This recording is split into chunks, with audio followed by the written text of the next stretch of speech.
चलो नमस्कार। आज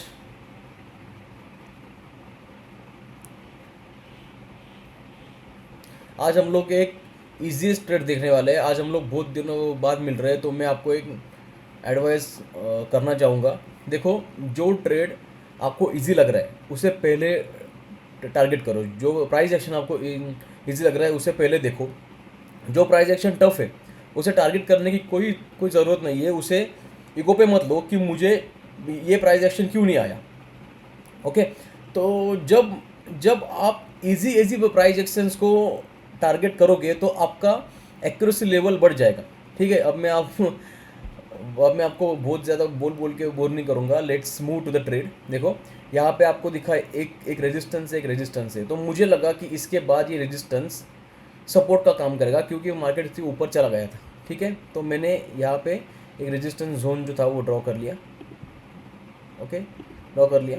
जैसे ही मार्केट यहाँ पे आया, आप देखो, ऐसा मैंने आपको हमेशा कहा है कि जब मार्केट सपोर्ट रेजिस्टेंस के पास आता है तो वहाँ पे थोड़ी देर के लिए रुको। वहाँ पे तुरंत, मतलब सपोर्ट के पास आया तो आपको पता नहीं है कि वहाँ पे आके वो क्या करेगा, क्या रिएक्शन देगा। आप अंदाज़ा मत लगाओ। आप मार्केट से बात करो कि हाँ, मार्केट के मन में क्या है। आप अंदाज़ा मत लगाओ कि क्या हो सकता है। ठीक है, मार्केट में अंदाज़ा कभी काम नहीं करता। जिसने अंदाज़ा लगाया आज तक वो फेल हुआ है। ओके, तो आप अंदाज़ा मत लगाओ। आप देखो कि मार्केट वहाँ पे क्या फिनोमिना क्रिएट कर रहा है। उसके बाद ही आपका जो ट्रेड है वो चलने के चांसेस 80% हो जाएंगे, क्योंकि 100% मार्केट में कुछ नहीं होता। ठीक है, तो यहाँ पे आपने देखा होगा कि मैं आपको ड्रॉ कर देता हूँ। यहाँ पे एक कैंडलस्टिक पैटर्न तैयार हुआ है। जैसे ही मार्केट सपोर्ट के पास आया, वहाँ पे एक कैंडलस्टिक पैटर्न तैयार हुआ, जिसको हम लोग अप्रोक्सीमेटली कह सकते हैं इनसाइड कैंडल। इसका एक जापानीज़ नाम भी है। अगर आपको पता है तो आप कमेंट बॉक्स में बता सकते हो। मुझे भी पता है नाम, लेकिन अभी याद नहीं आ रहा है। मैं उसको आपको मीनिंग बता देता हूँ। जापानीज़ नाम है, लेकिन उसका मीनिंग है कि जब कोई महिला प्रेग्नेंट होती है तो उसे उस नाम से जाना जाता है। तो वो जैपनीज़ नाम में अभी याद नहीं आ रहा है, तो मैं इसे इनसाइड कैंडल के तौर पे ही रेफ़र करूँगा। तो देखो, ये कैंडल स्टिक पैटर्न तैयार हुआ था, और जैसे ही इसका हाई निकला मार्केट ऊपर चला गया। तो सपोर्ट के पास आके मार्केट का कुछ ना कुछ फिनोमेना क्रिएट होना चाहिए। उसके पहले आप ट्रेड मत लो। आप ये मत सोचो कि अभी सपोर्ट के पास आया है तो वहाँ से क्या करेगा, तो वहाँ से मार्केट ऊपर ही जाएगा या नीचे निकल जाएगा, सपोर्ट ब्रेक करेगा। नहीं, कुछ ना कुछ फिनोमेना तैयार होने दो। उसके बाद बहुत लोगों ने मुझे ये पूछा है कि सपोर्ट रेजिस्टेंस ड्रॉ करने का टाइम फ्रेम कौन सा होना चाहिए।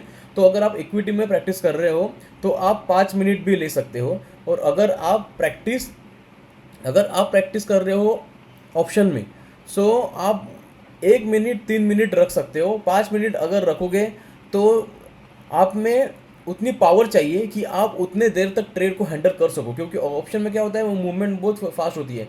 100 का ट्रेड 120 130 एक झटके में हो जाता है। लेकिन इक्विटी में वैसा नहीं होगा। इक्विटी में अभी ये जो ट्रेड है एचडीएफसी बैंक का, ये 1868 का, आप देखो ये ट्रेड 1869 से लेके 1862 तक ही घूम रहा है। कितनी देर से हम लोग देख सकते हैं। ठीक है, अभी 1870 गया, आपके सामने ही गया। देखो, तो आप में उतनी ताकत चाहिए कि आप वो ट्रेड लेके बैठ सकते हो। अगर 5 मिनट का सपोर्ट रेजिस्टेंस ड्रॉ कर रहे हो, तो अगर स्कैल्पर हो तो आप ड्रॉ कर सकते हो 1 मिनट या 3 3 मिनट पे। देखो, मैंने सेव भी करके रखा। ठीक है, मैं हर एक टाइम फ्रेम में भरोसा करता हूँ, लेकिन अगर आप में उतनी पावर है कि आप उस पर विश्वास कर सको, आप उतनी देर बैठ सको, तो ही आप उस टाइम फ्रेम के साथ प्रैक्टिस करो। ठीक है, तो जब भी मुझे अच्छा ट्रेड मिलता रहेगा मैं आपसे मिलता रहूँगा। और आज के लिए इतना ही। धन्यवाद।